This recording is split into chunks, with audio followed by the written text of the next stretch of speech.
اس میں ہم نے سارے صوبوں کے مشاورت کے ساتھ 2 بڑے فیصلے کیے صحت کے حساب سے، اور وہ یہ تھا کہ جتنے بھی تعلیمی ادارے تھے ملک میں وہ سارے 31 مئی تک بند کر دیے گئے، اور دوسرا فیصلہ یہ کیا کہ جو امتحانات کا سلسلہ ہے وہ سارے امتحان ملتوی ہو جائیں گے اور جون اور جولائی میں امتحانات ہوں گے۔ تو یہ فیصلے ہم نے مارچ کے شروع میں کیے۔ ساتھ ہی آپ کی ہدایت کے مطابق ہم نے ایک ٹیلی تعلیم کا سلسلہ شروع کیا، جس میں ہم نے ایک ٹیلی ویژن کے چینل کے ذریعے تعلیم کا سلسلہ بھی جاری رکھا۔ اب جب ہم نے یہ بھی فیصلہ کیا تھا کہ وقت گزرنے کے ساتھ ہم یہ سارے فیصلے جو ہیں ان کو ریویو بھی کریں گے، تو پچھلے 2 دن پہلے ہم نے بین الصوبائی جو وزرات تھے تعلیم کے ان کے ساتھ میٹنگ کی، اور میٹنگ کر کے اس میں تقریباً کنسنسس کے ساتھ 2 چیزوں پہ فیصلے کیے، جو کہ آج ہم نے پہلے NCOC میں پیش کیے اور آج NCC میں پیش کیے، اور جس کی آپ نے اپروول دی۔ وہ 2 فیصلے کیا ہیں؟ وہ فیصلے یہ ہیں کہ جتنے اسکول تعلیمی ادارے، صرف اسکول نہیں، یونیورسٹیز بھی، باقی بھی جتنے بھی تعلیمی ادارے ہیں وہ 1 جولائی کو نہیں کھلیں گے، بلکہ وہ 1 جون کو نہیں کھلیں گے، بلکہ وہ 15 جولائی تک بند رہیں گے۔ یعنی کہ ہم نے جو اسکولز کو اور تعلیمی اداروں کو مزید 1.5 ماہ بند کرنے کا فیصلہ کیا، جس کی آپ نے منظوری دی۔ اور دوسرا جو بہت ہی امپورٹنٹ فیصلہ یہ ہے کہ جتنے بورڈز کے امتحانات ہیں وہ ہم نے کینسل کر دیے گئے ہیں، ملتوی نہیں کیے، وہ ختم کر دیے گئے ہیں، اور اب جو 9ویں 10ویں 11ویں 12ویں کے مختلف بورڈز کے امتحانات ہونے تھے اب وہ نہیں ہوں گے۔ اس کے بجائے جو پچھلے سال کا رزلٹ ہے اس کی بنیاد پر پروموشن ہوگی، اور یونیورسٹیز نے بھی یہ کہا ہے کہ وہ جو 11ویں کا رزلٹ جو کہ بورڈ ایگزامز ہیں، اس وقت پاکستان میں 9ویں 10ویں 11ویں 12ویں کے بورڈ کے امتحانات ہوتے ہیں، تو اب کیونکہ امتحانات نہیں ہوں گے تو جو 12ویں میں یونیورسٹی میں جائیں گے ان کی 11ویں کا رزلٹ موجود ہوگا، جو 11ویں میں ہیں ان کا 10ویں کا رزلٹ ہوگا، اور اسی طرح 9ویں کا رزلٹ جو ہے وہ موجود ہوگا۔ تو اس لحاظ سے جو پچھلے سال کے رزلٹس ہیں اس کی بنیاد پہ کچھ لوگ پروموٹ ہو جائیں گے اور کچھ لوگ یونیورسٹیز میں جا کے داخلے لے سکیں گے۔ تو یہ ایک بہت اہم فیصلہ ہے جو بچوں کی صحت کے لیے، کیونکہ اگر امتحان جو ہیں وہ ہالز میں ہوتے ہیں اور وہاں پہ کلسٹر ہونے کا خطرہ تھا، اور دوسرا ان کو وہاں پہ آنے جانے کا، تو اس لیے بچوں کی صحت کے لیے اور والدین کی تسلی کے لیے یہ 2 بڑے اہم فیصلے کیے گئے۔ شفقت بہت بہت شکریہ۔ میں چاہوں گا کہ معید آپ پلیز آپ تھوڑا ذرا لوگوں کو بتائیں۔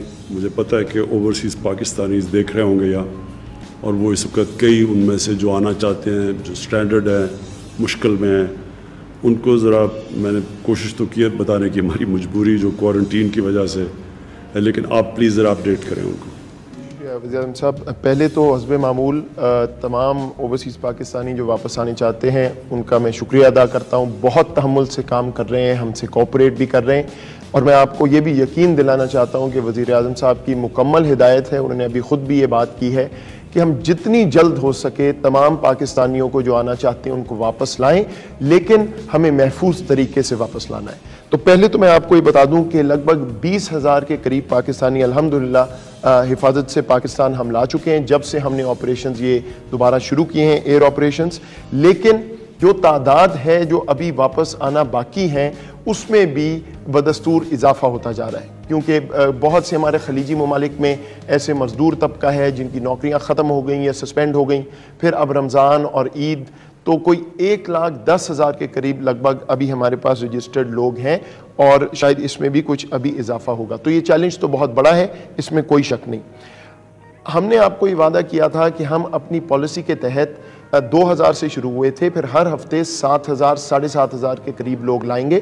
تو اس ہفتے جو گزرا ہے اور اگلے ہفتے ہم اس لیول پہ پہنچ گئے ہیں۔ اگلے ہفتے کوئی 7,500 لوگ ہم لا رہے ہیں 32 فلائٹوں کے ذریعے، اور خلیجی ممالک جہاں ہمارے 90% لوگ ہیں وہاں سے تو بدستور ہماری پروازیں اب آ رہی ہیں، لیکن اس کے علاوہ کیونکہ یہ سوال اٹھ رہا تھا کہ شاید باقی دنیا کے جو ممالک ہیں وہاں ہم نہیں جا رہے اتنی فریکوینسی سے، تو اس میں امریکہ، ملیشیا، بنگلہ دیش، نیپال، آسٹریلیا، کینیڈا، عراق اور چین، یہ اگلے ہفتے میں ہم اور کور کریں گے، اور یہاں سے بھی پاکستانی ان 7,500 پاکستانی جو واپس آ رہے ہیں ان میں شامل ہوں گے۔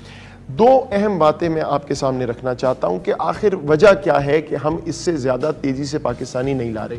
تو ایک تو وزیر اعظم صاحب نے خود آپ کو اس کا ذکر کیا کہ ہماری ایک ہیلتھ ایڈوائزرز کے مطابق یہ ضرورت ہے اس وقت کہ ہم ہر پاکستانی جو آئے اس کو ٹیسٹ کریں, اور ٹیسٹ کر کے ان کو کچھ دیر کرنٹینہ میں رہنا پڑتا ہے کیونکہ ٹیسٹ ہوتا ہے, پھر اس کا ٹیسٹ ریزلٹ آتا ہے.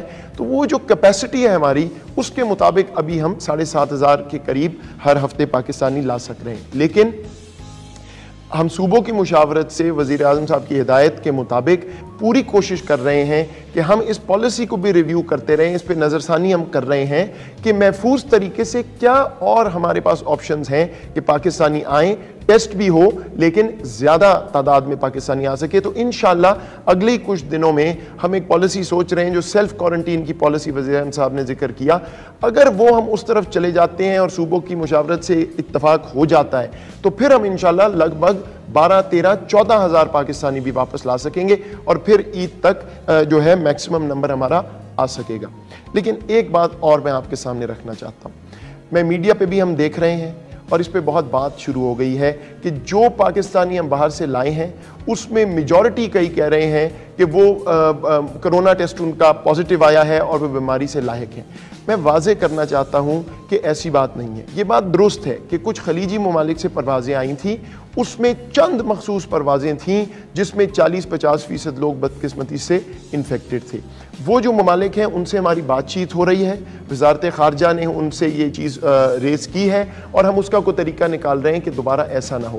لیکن عمومی طور پہ جو پاکستانی باہر سے آئے ہیں ان کی شرح جو ہے کرونا پازیٹیو کی, وہ جو یہاں لوکل ٹرانسمیشن ہے پاکستان میں اس سے کچھ زیادہ نہیں ہے, بالکل اتنی ہی شرح ہے.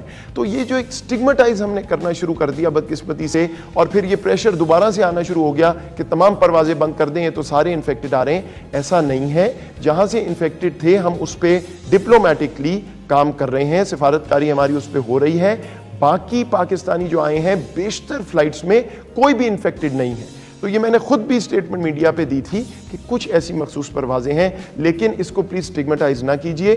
اہم چیز یہ ہے کہ ہم ٹیسٹ کر کیوں رہے ہیں, بالکل اسی لیے کر رہے ہیں کہ ایسا نہ ہو کہ اگر کوئی انفیکٹڈ آ بھی رہے ہیں تو وہ اپنے گھروں کو چلے جائیں بغیر ٹیسٹ کے, جب جائیں تو کرنٹینہ میں جائیں. اور ایسا نہیں ہے کہ یہ لوگ آ رہے ہیں اور ڈائریکٹ ہسپتال جا رہے ہیں اور بہت بیمار ہیں, تو یہ ایک مسکنسیپشن ہے, اس کو دور کیجئے.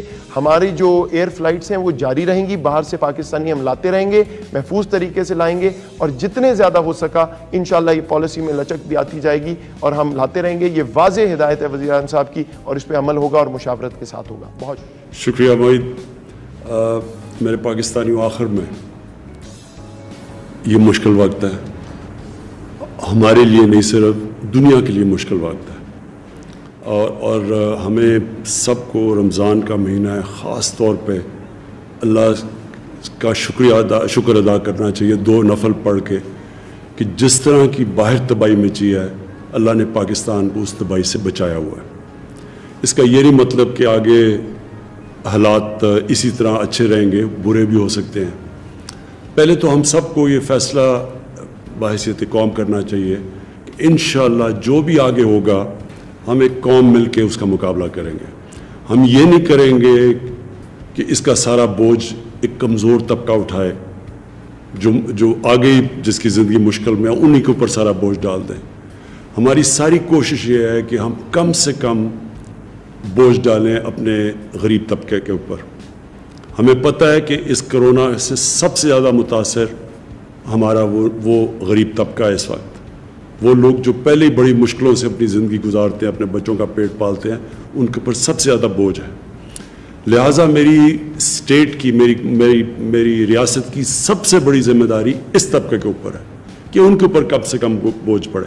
تو یہ جب کھول رہے ہیں اور اس کے اوپر کئی مجھے افسوس ہوتا ہے یہ باتیں ایسے کرتے ہیں کہ جی لوگوں کی جانیں خطروں میں ہیں. کرونا سے بھی ہم نے لوگوں کو بچانا ہے, اور لاک ڈاؤن کی وجہ سے جو اس وقت لوگوں کی بھوک کی وجہ سے جان خطرے میں ہے. کئی اور ابھی ڈاکٹر فیصل نے آپ کو بتایا کہ ایک ڈر لگا ہوا ہے کہ کرونا سے ہم بچاتے یہاں ٹی بی پھیل رہی ہے پاکستان میں. ٹی بی کا بہت بڑا خطرہ ہے, وہ ایک اور بیماری ہے, بچوں کی بیماریاں ہیں, صاف پانی نہیں ملتا. تو ساری توجہ جب یہاں گئی ہے تو بہت اور بیماریاں بیچ میں رہ گئی ہیں. مثلا کینسر ہے, ہمیں وہ بھی کینسر بھی ایک ایسی بیماری ہے جس سے لوگ مرتے ہیں, تو کیونکہ ساروں کی نظر ادھر پڑ گئی ہے, تو ہماری کوشش یہ ہے کہ ہم اس کو بیلنس کریں. یہ ایک مشکل راستہ ہے, یہ دنیا اس میں سارا وقت یہی سوچ رہی ہے. وہ ملک جدھر نیو یارک, جدھر دن میں 1000 لوگ مر رہے ہیں, جدھر 20,000 لوگ مر چکے ہیں, جدھر حالات ایسے ہیں کہ ہسپتال بھرے ہوئے ہیں, انہوں نے بھی اپنی کنسٹرکشن انڈسٹری کھول دی ہے. کیوں کھول لیا؟ کیونکہ وہ بھی امیر ملک بھی اب یہ سوچ رہے ہیں کہ ہم نے اگر کرونا کے اوپر ایک طرف سے لوگوں سے یہاں سے بچائیں, جو دوسری طرف ایک معاشرے کے اوپر اس کا امپیکٹ جاتا ہے, جو اس کا اثرات جاتے ہیں, اس سے ہو سکتا ہے آگے معاشرے کو اس سے بھی زیادہ نقصان ہو جائے. تو لہٰذا یہ ساری دنیا بیلنس کر رہی ہے, ہم بھی وہی بیلنس کر رہے ہیں. یہ ایک بیلنسنگ ایکٹ ہے کہ ہم کرونا کے اوپر بھی نظر رکھیں, اور پھر وہ جو غریب طبقہ جس کے اوپر سب سے زیادہ بوجھ پڑا ہے اس سے کیسے بچانا ہے. میں نے اپنی پوری کوشش کی ہے, اور میں پھر سے یہاں ڈاکٹر ثانیہ کو مبارک دیتا ہوں اور خراج تحسین پیش کرتا ہوں کہ جس طرح ہم نے اتنا زیادہ پیسہ اتنے زیادہ لوگوں میں اتنے کم وقت پہ اور اتنی شفافیت سے بانٹا ہے. لیکن اور بھی ہمیں کرنا پڑے گا, کیونکہ اس سے بہت زیادہ لوگ متاثر ہیں, اور وہ کر رہے ہیں. میری جو اسکیم ہے اب سب کو آپ کے پاس وہ ہم نے وہ ایڈریس دے دیا اپنی ویب سائٹ کا, کوئی بھی اس کے اوپر رجسٹر کر سکتا ہے. صرف یہ بتانا ہے کہ اگر میری نوکری چلی گئی ہے کرونا کی وجہ سے, تو میں صرف یہ بتانا پڑے گا کہ میں کدھر کام کرتا تھا اور میری نوکری گئی ہے. تو انشاءاللہ میرا جو پرائم منسٹر کا ریلیف فنڈ ہے اس سے, اور اس سے گورنمنٹ جو 1 روپیہ عوام دے رہی ہے, 4 روپے گورنمنٹ دے رہی ہے, وہ سارا فنڈ صرف ان لوگوں کی طرف جائے گا جو بے روزگار ہوئے ہیں اس وقت میں.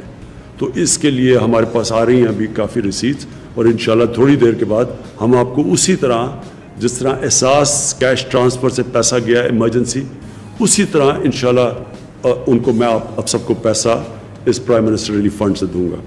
ہم نے دوسری طرح پوری کوشش کی کہ عوام پہ کم سے کم بوجھ ڈالیں.